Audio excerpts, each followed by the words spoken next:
ఊపు చూపి ఇదో లీటర్ 1/2 లీటర్ కూడా లేదు దాంట్లో చూడు.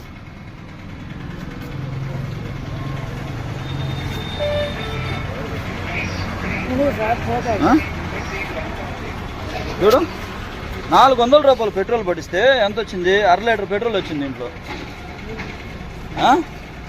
400 రూపాయలు పెట్రోల్ పట్టిస్తే 1/2 లీటర్ వచ్చింది. చూద్దురా, నువ్వే పట్టింది చూద్దురా. ఏది గురువైంది? నేను చూసుకోకుండా వెళ్ళిపోయి ఉంటాను. నీకు చూపించావు 1/2 లీటర్ పెట్రోల్ వచ్చిందా లేదా చూద్దురా. రా, మాట్లాడేది కాదు. 400 నువ్వు ఇచ్చావు, నువ్వు 400 కదా పట్టమన్నాను కదా. దాంట్లో ఎంత ఇచ్చింది? 1/2 లీటర్ వచ్చింది. ఎంత పట్టినట్ట? ఆయనతో మాట్లాడి ఈయనతో మాట్లాడని కాదు. నీకు 400 పట్టమన్నప్పుడు 1/2 లీటర్ ఏంది పట్టేది నువ్వు? దా చూడు 1/2 లీటరు కరెక్ట్గా ఊపు బండి. ఇదిగో ఎంత 400 రూపాయలు.